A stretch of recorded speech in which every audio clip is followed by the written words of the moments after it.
23 خرداد به ایران حمله شد.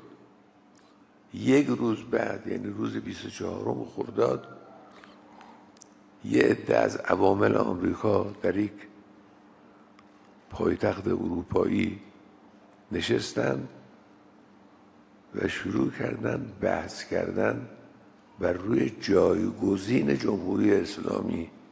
Denge vi bizori derdikeve, gelo ji tirsa İsrail'e anku ji İsrail'e. Dibeje her pişti yereşa İsrail'e, neyaren wan plana peşeroja u çihkire komara İslamiya İran'e dedinin. Eli Khamenei, di doma xwamezin kirin, u çiroka xwaya veke her çare de got. Pirskireka di navbera devletin yekbuyi en Amerika'ye u komara İslamiya İran'e de naye çare ser kirin. Eli Khamenei, niha her swa binerde di veşere çar sere swa nişan dide, u diştke dibeje u direve. Veçare di merasima tazi u şina heştemin. Amame şiye de god kesen ku dijminati u hersa Amerika'ye tene jiber diruşmeyan dibinin, u piştgiriye didin diyaloga bir rojavare rukalin.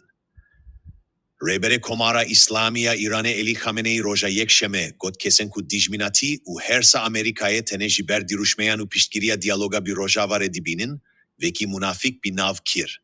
Eli Khamenei god, devleten yekbuyi en Amerika'ye dixvazin İran itayet bike. Jiber veyeke pirskireka di navbera devletin yekbuyi en Amerika'ye u İran'e de naye çare ser kirin.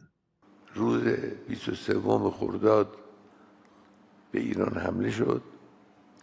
یک روز بعد، یعنی روز 24 خرداد، یه عده از عوامل آمریکا در یک پایتخت اروپایی نشستند و شروع کردن بحث کردن بر روی جایگزین جمهوری اسلامی. شنیدم این رو در تلویزیون هم 2-3 روز پیش گفتن. این همون وقت به ما اطلاع دادن. یعنی انقدر خاطر جمع بودن به اینکه این حمله اساس جمهوری اسلامی رو در کشور متزلزل خواهد کرد، خاطر جمع بودن که مردم رو در مقابل جمهوری اسلامی نگه می‌داره، اینقدر مطمئن بودن که یک روز بعد از شروع حمله اینا نشستند و بحث کردن که حالا بعد از جمهوری اسلامی کی کدام حکومتی و چگونه حکومتی بر ایران حکومت کنه. پادشاه هم معین کردن، ایران شاه هم معین کردن که فلان کس هم پادشاه ایران بود. اینا اینجور درباره ایران خیال میکردن، میخواستن تصور میکردن با این حمله بین نظام و بین مردم فاصله خواهد افتاد، نظام ضعیف خواهد شد و خواهند توانست بر مقصود سخیف و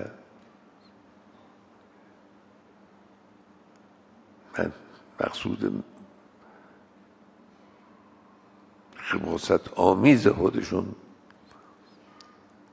مسلط بشن و توجه کنن و این کار رو انجام بدن. منتها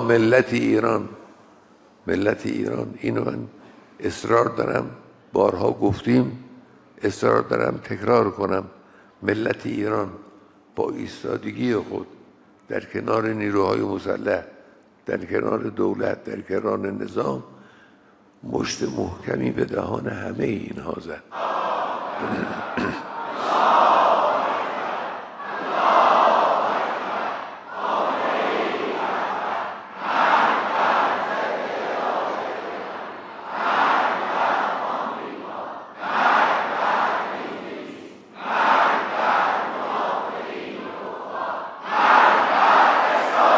در بین این جمع ابلهی که نشستن که جایگزین برای جمهوری اسلامی در ایران پیدا کنن، یک ایرانی هم بود. خاک بر سر اون ایرانی.